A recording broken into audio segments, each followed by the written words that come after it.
What's up, guys? Most people in this hobby would be foaming at the mouth to start filling up this giant show tank, but no, not this guy. The main hurdle was just the idea of aquascaping it. The aquascape on a tank this size is an imposing task, and really, this place has been so busy with other projects that the idea of spending a bunch of hours moving around 1,000 pounds of Marco rocks was really easy to push off in favor of anything else. So it got pushed off. Finally, I had a friend over for a visit, and he was in the process of putting together a new show tank for himself. I suggested that we could try this aquascape thing using my materials to see how it would go and to figure out that if it was something that he would want to do in his tank. But really, more than anything else, it helped me break out of that cycle of procrastination. This is the first time that I've tried to make a custom aquascape. How I always did it in the past was just stacking rocks and creatively finding the perfect balance for everything. What we wanted to try was this technique that I saw online where an aquascape could be made using super glue and sand. This guy was tossing sand or finely crushed rock powder into the gaps between rocks and then using a little bit of liquid super glue to solidify it. By repeating this process, it would build a strong bond between the two rocks. Using this method, he created some really cool aquascapes.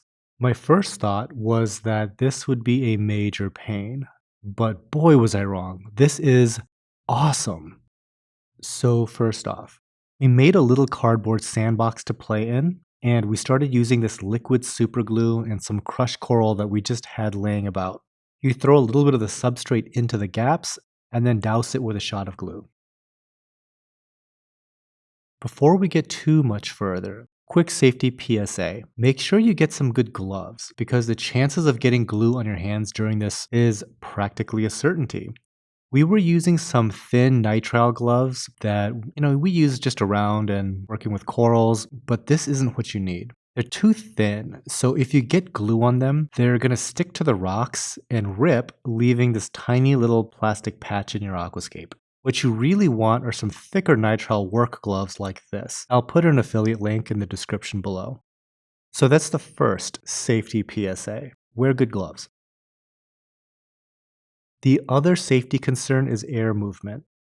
The fumes get pretty strong, and we needed a fan to blow across our work area. The building as a whole has great ventilation, so you don't see it in the frame, but trust me, there's plenty of air movement right out of this building.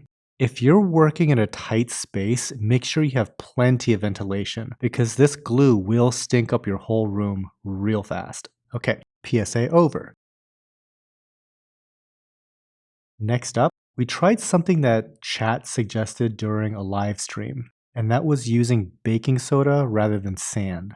Now, I never would have considered this, but heck, we have some here, so let's go ahead and try it. I did not have high hopes. Reason being, we've used baking soda as an alkalinity booster, and it dissolved pretty readily in fresh water. I figured that it would dissolve underwater over time, but to my surprise, it really didn't. So I tossed it into a container of water and let it sit for a week. It held together and didn't dissolve. Yeah, weird. So, some quick observations about this bond. It is a lot whiter than the crushed coral substrate, and it was very smooth, but in like a weird, unnatural way.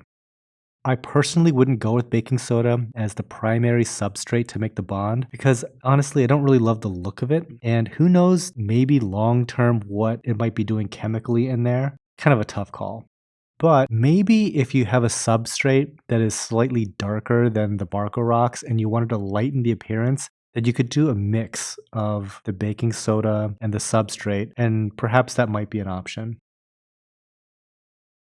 Moving on. The best thing that we found was using this really fine substrate from Caribsea.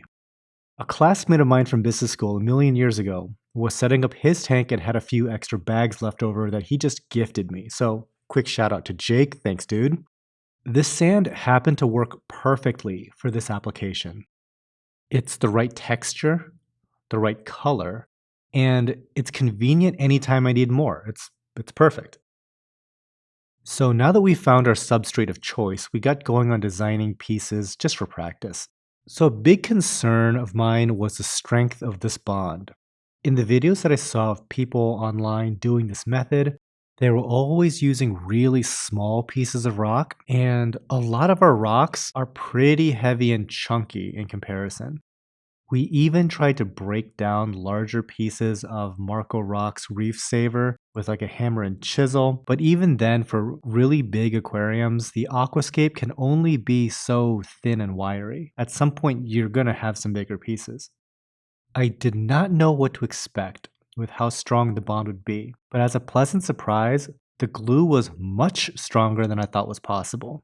We were able to hold some pretty large structures by what should have been the weakest point. Also, in the one or two times where we were able to intentionally break the rock, it was the rock itself at a thin point that was breaking, not the glue bond that we created.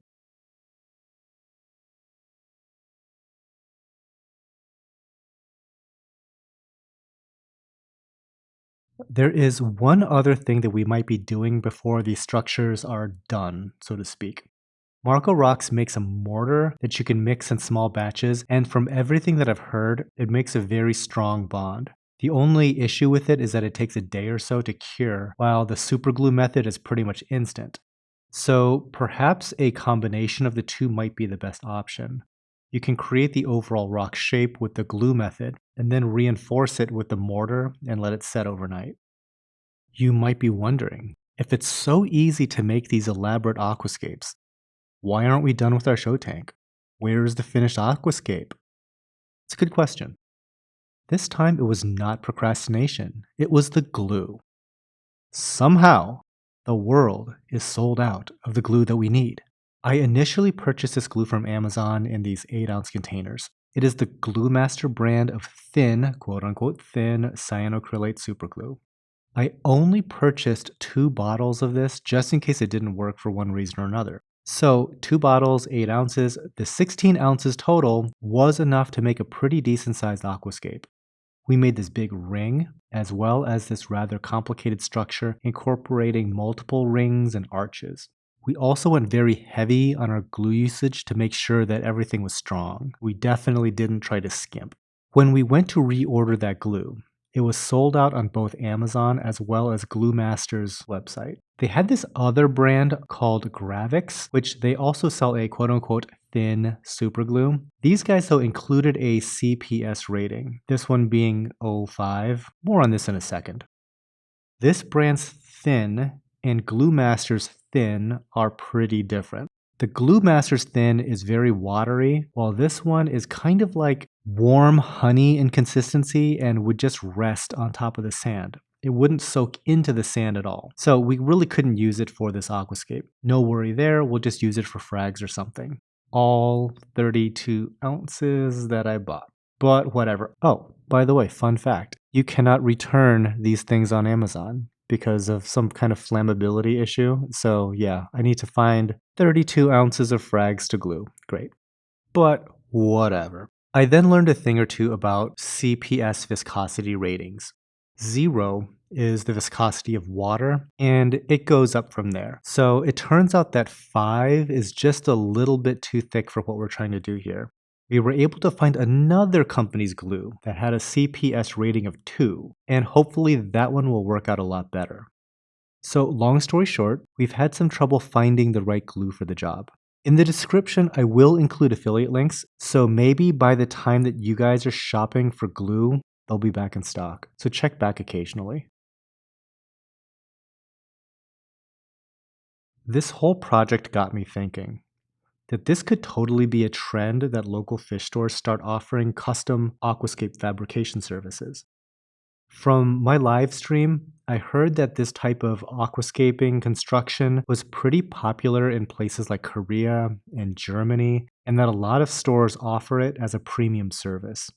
I can totally see that becoming a thing here in the US because I imagine that the hardest thing to sell in a pile of rocks is those smaller pieces of rubble, right? Everybody kind of wants like those big, chunky show pieces, right? But these smaller pieces are perfect for making these intricate rock structures, and with a little bit of effort, some store can turn those rubble bits into a premium product. So stores, guys, get on that. Your customers will love you. Thank me later. Anyhow, I kind of need to take my own advice on that and keep building the aquascape here. As far as the design philosophy of these aquascapes go, I'm looking to do a bunch of rings and arches that are extremely oversized. I want them large because I like the idea of fish being able to swim through them even when the corals are grown in. And that is the other consideration that I have to keep in mind. I have to constantly remind myself that the idea is that the corals will eventually take over and you won't really even see the rocks. It's really easy to get into this mental trap of designing the best looking aquascape as just the rocks. But you kind of have to go that one extra step further and think about what it looks like when it's going to be fully mature.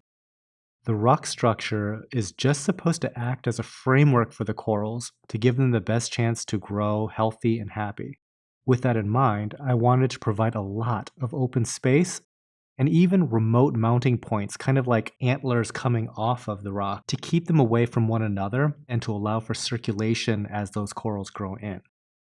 If I could do anything differently, I think I would have purchased smaller rocks from the beginning and fewer of the bigger pieces because even though we're able to break them apart, it is an extra step.